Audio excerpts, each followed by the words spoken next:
That is one of the biggest elements to creating content online. Yes, being found, yes, being searched, but also creating trust. What would anyone want to hear from me? What could I say that would be valuable to them? The adoption of it that we're at right now, I believe we were projected to hit that same adoption in about 5 years from now and gain that trust that is so incredibly important within branding to be able to actually gain a credit card. All right, we are live. Hello, good morning, and welcome to another episode of Clarity with Sims Media. Today is a really interesting topic because we're going to be talking about content and going over the reasons why people don't make content and how we can overcome those reasons. And why that's an interesting topic for me is because if you know me, you know that I am a very quiet, simple guy. And so making content for a person like me, most people find that difficult. And in the beginning, I did struggle with it. And so I have gone and used every single one of these excuses for not making content. So if I can now be comfortable with making content, so can you. So we're going to go over some of those reasons for why you're not making content or why you're not making enough content and have a discussion around it. So if you have any questions, you're watching this live, make sure to throw those questions below in the comment box, send them over, we'll discuss them. Anything here to help you with making content and getting more comfortable with it and having more fun with it. So the first reason why people say that they don't do content, and this is the king of all excuses, no matter what it is, it's not enough time. I don't have enough time to make content. But where this holds some kind of validity to it is that when you lack a little bit of strategy and direction for what you're doing, why you're doing it, when you should do it. The thing is, being creative does take a bit of energy. And so if you are already tight for time, you're busy, you're not really thinking about creating content, and then all of a sudden, out of nowhere, you decide, oh, I need to make a video and get it out ASAP. You're already putting yourself in a really tight scenario, mindset-wise. And when you're in that kind of bind, you don't allow your thoughts to really flow and allow yourself to step into that creative space to make content more easily. So you want to look at, content does not have to take a lot of time. Where it feels like it takes time is when you are in a bind for time and you're trying to do it in a rush, you're hitting all these mental blocks and it's making it difficult. If the editing side of things, if the posting side of things, if all of that is where you're saying it takes your time, there's a really good, quick, easy fix for that. You work with an agency, you work with a VA, you outsource onto Fiverr. There's many different outlets depending on what you need help with to help with that side of editing for you, getting it posted out there for you. So that's not the big concern. The main concern is putting yourself into that creative space and having the direction and understanding of what content am I trying to make? What is the point of this? Who is it helping? How am I going to speak to my audience with this particular piece of content? And then that's going to start helping you flow in there. But also, if you've got those back-end team and that system in place so that once you step into that creative space, you know who you're talking to, you know the value of what you're giving them, and you can shoot the video, then you can let your team handle the rest of the editing and the posting and all of that side of things. So you've removed 2 out of the 3 steps of your content creation process. So that's a really a big thing. You need to have some direction on what you're doing. It doesn't need to take a lot of time to make content.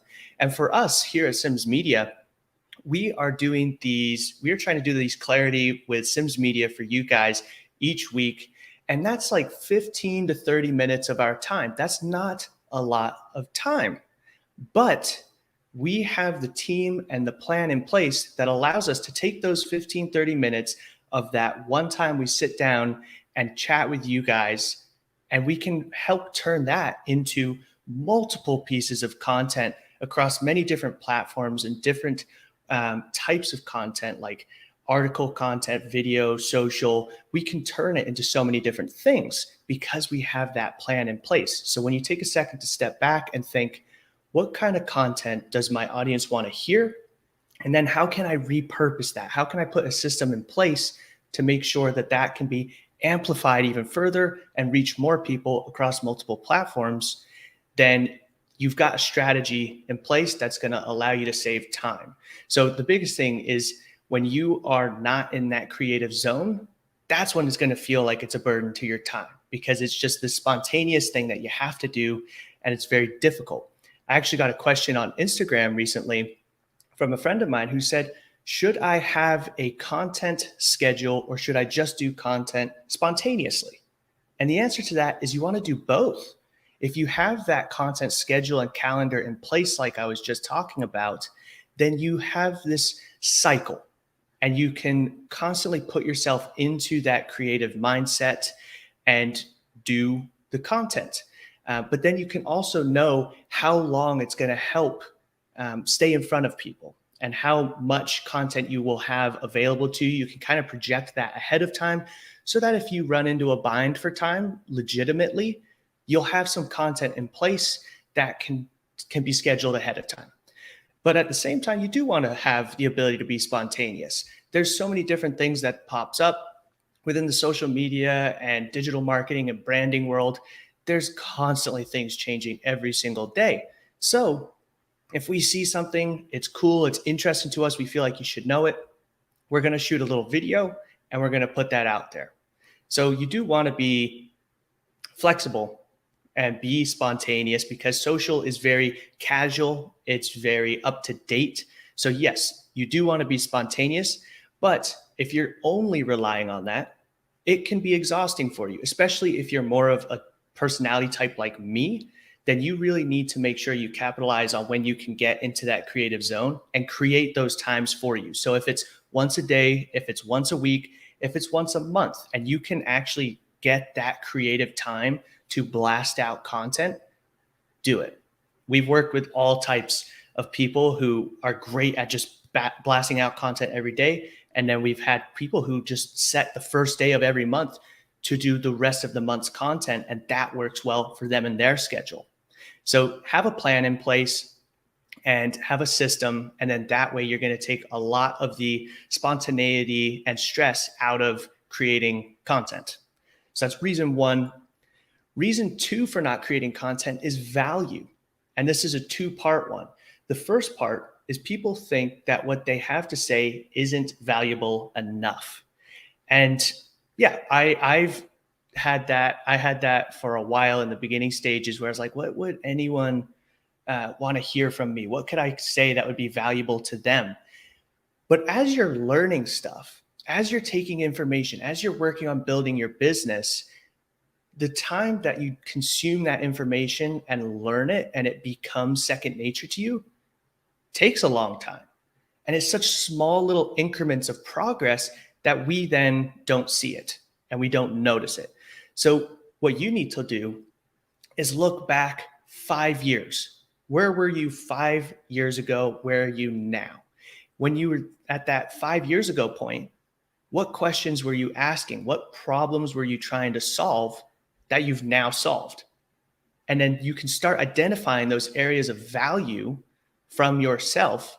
And at the same time, if you are in a business in which you are helping someone get from where you used to be to where you are now, put yourself back in their shoes and remember the kind of questions that, gosh, if I knew this, this would have helped me so much. When you put yourself in the shoes of your clients, you can start identifying the type of questions and answers that they need to get from where they are to where you can help get them to. So you need to look at 5 years ago and see where you've come along, but also look at the clients that you've helped and see what kind of questions they needed answered. And then that's your value. It's a self-aware thing. You have to put the effort in to look at where was I 5 years ago? Where was my client when they started? And look at that timeline and identify the questions that helped get you from step to step and the pieces of knowledge. And then you'll be able to understand where your value lies in the content you create. Hey, Nelson. Good to see you there. The second part to the value is not understanding the value of creating content for social media. Now, this has fast forwarded a bit, but I still think it's a problem. So with COVID, that actually forced businesses to speed up their adoption of digital and social media. I believe actually we were projected the adoption of it that we're at right now. I believe we were projected to hit that same adoption in about 5 years from now. So COVID actually sped up the adoption of social, but we are still lacking on our understanding of the value of it. As we adopt it, and as social media has become such a huge part into our world, it is a massive factor and point of research before someone does business with you. And I'm sure you've encountered this. Someone mentions a name to you. Oh, you need to know this person. And you go onto Facebook or Instagram or wherever, and you look them up and you do your research of like, who is this person? Do I like their vibe? What do they talk about? And that's how you do your research of people and businesses now. So when someone hears about you, sees you on stage, whatever it is, they might Google you or they'll go to social media. And yet they'll bounce between the two. So you want to make sure that you're showing up on social media because it's a vital step in how people build an opinion for you and start to build that trust of whether or not they want to do business with you. So I did a video recently where we were talking about you can't think from the perspective of what's my ROI of creating content on social media. You need to think, what's the negative ROI for not showing up on social media? If my competitor and I are side by side and we offer the exact same thing, but they're showing up on social and I'm not, then those potential clients are going to have a much easier time on deciding whether or not they want to work with the people who are on social. Even if someone sees you and they're like, I don't like the vibe, that's okay. We do want that. We want clarity of, we don't want the fence sitters who don't know whether or not they want to do work with you, because that's exhausting to try and convince them and nurture them and all that. If they can show up to you, see that they're not a good fit and self-qualify themselves away, fantastic. That makes life easier on us. We don't want to work with people that are just going to be a headache. So showing up on social allows you to, one, show up where people expect you to, but it also allows you to self-filter the people that are going to be coming through to the next stage because they already like what they see and they trust you. So that is a huge, important element of why you need to be creating content on social media and anywhere else, because people are looking at it to build an opinion for you. The third reason why people don't create content is a fear for not being liked, whether it's the content itself, whether it's how you look, whether it's how you sound. People are concerned about not being liked on social media. And that's a legitimate concern. It's hard to deal with. We don't want to be hated. We don't want to have mean comments and messages sent our way, but that's just part of it. And you don't have to pay attention to it. That's not your audience. That's what you need to really hone in on. You need to understand who you're trying to talk to. Don't think about covering a broad area of people. Think about, who's that one person that I can benefit the most? Once you've got an understanding of who that is, what they look like, what they sound like, what problems they have, talk to them. When you're creating content, talk to them, only them, that one person. And then you're not going to feel like you're on stage talking to a bunch of different people, trying to cover tons of different stuff. Just talk to the exact person that you can benefit the most. And that's going to make it a lot easier on you to put up with the other people who don't fit that ideal persona, who are hating on you. But it's just going to make things a lot easier for you. You're going to have direction on how to connect with the people who want to connect with you. And therefore, you will find your audience.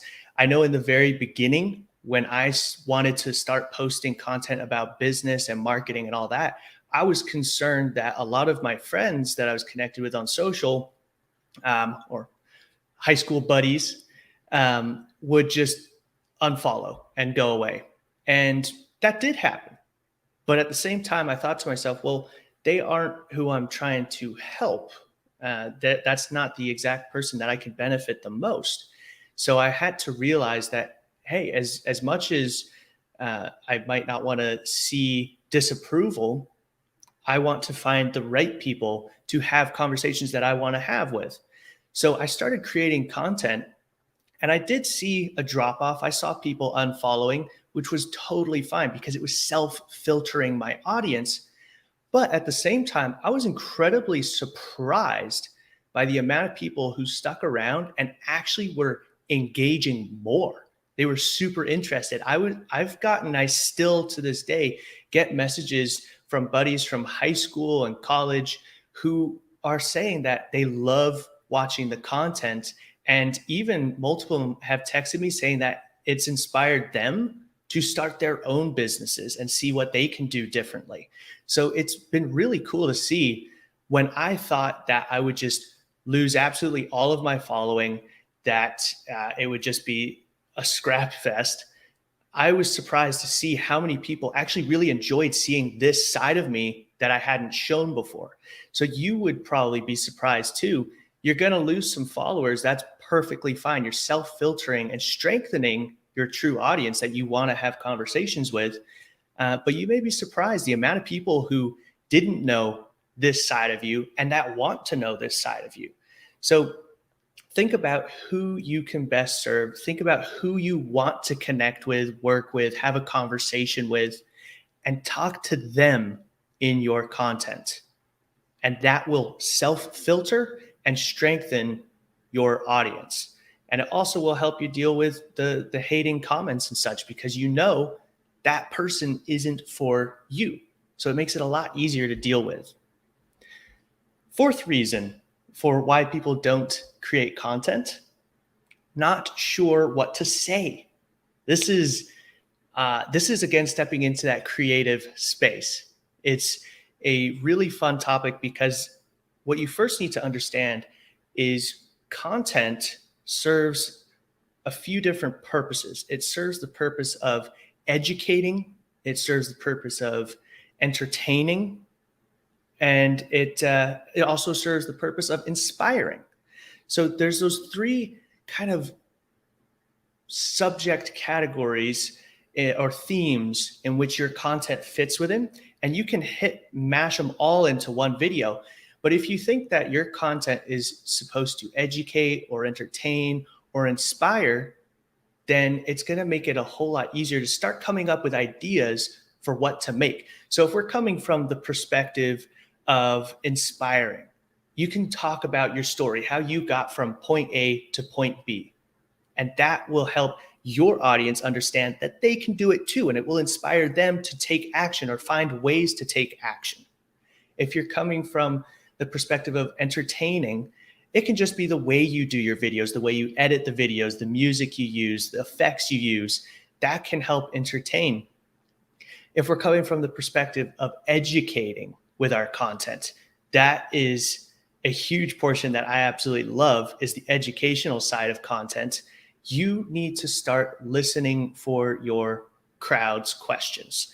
So there's multiple ways of doing this, but it's called social listening. And what you want to do is you can use some awesome tools and some other little tactics. So we'll start going through some of those. One of the things you can do is make a list of all of your competitors or people who have similar audiences and similar industries. Start looking at them on social and see what they're creating. Go to their YouTube, go to their Instagram, look at what kind of content they're putting out, look at what blogs they're writing, and get an idea for what they're talking about, because obviously they've built a name for themselves and an audience that resonates with it. So if they have your audience and that audience is engaging with that stuff, then make that content. Take those headlines, put your spin on it, and make content around those areas. Also, other than just looking at what they're posting themselves, look through their comment sections.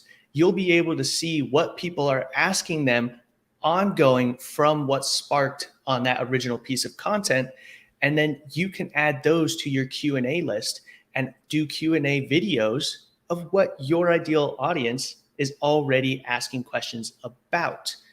There's also some really cool tools that I absolutely love that you can use where you don't have to be super active in finding that content. So one of them is Google Alerts. And I've actually been surprised with how much I enjoy using this recently. When you go onto Google Alerts, you can type in the keywords that fit within what you do and what you talk about. And when you put in those keywords, you can say, hey, I want to be notified when this keyword is used, and I want to be notified every day, once a week, as it comes out. I wouldn't recommend that because I've got alerts set on marketing and branding and all this stuff, and you get a lot. So you don't want to destroy your inbox. I would do once a day or even once a week for those alerts, but it will send you a list of the topics, the pieces of content that are being put out on Google that have your keyword in it. So you can start filtering through it and see what is being created right now. And that will also help you see what other people are creating, and other people are doing their research as well. So you're stemming off of you're compounding all of this creative insight and research that people are doing for creating their content. And then you can jump on board and just benefit from already the research that they've put in to figure out what kind of content to make. Another one I love is Google Trends. This, I think it's trends.google.com. You can put in keywords and see how popular those keywords are. So if you have a ton of keywords in your industry, in your business, then go onto Google Trends, put them in there, see which ones get the highest search volumes. And then from there, you can look at getting alerts for those searches, those keywords. And that way, you know that you're creating content around the high search keywords, and you're creating content based off of other pieces of content already out there on those high search keywords. So you're making content that is super relevant to what people are searching right now and what they're asking for. So you're now, for free, giving people information, giving value, establishing trust. Because if someone goes to your pages and they see, I get this amount of value for free, imagine what I'd get if I actually paid and worked with these people. Okay, so that's what you're trying to do, is you're trying to establish this trust by giving value. You're also trying to establish trust by building familiarity. So through the entertainment and the inspiration, displaying your personality, you're creating familiarity with the audience, which allows you to form a connection and gain that trust that is so incredibly important within branding to be able to actually gain a credit card, right? My dad loves saying that no confused client ever gave you their credit card. And it's very true. So you want to make sure that you're establishing trust all the time. That is one of the biggest elements to creating content online. Yes, being found, yes, being searched, but also creating trust. So yeah, there's looking at Google Alerts, Google Trends, searching through other competitors' channels to see what they're creating, looking through their comment sections to see what their followers are asking, and then stemming your ideas off of that because you already know it's highly relevant to the audience that you want to be talking to. So the last reason why people don't create content is they're concerned that their equipment isn't good enough. And I've used all these reasons for not creating content. And I used to fiddle around so much with GoPro cameras, DSLR high tech cameras, different lighting, different microphones, and it made the process of creating content such a chore. And so it took a lot of the fun out of it. It made it take more time. All of the reasons then that we've already discussed just kind of compounded and just didn't make me want to create anything. And so what you have to think about is people value the content, the what you're actually giving them more than the overall editing quality. And one of my favorite examples of this is Roland Frazier. I absolutely love Roland, and his podcast Business Lunch is fantastic. And I listen to that podcast all the time.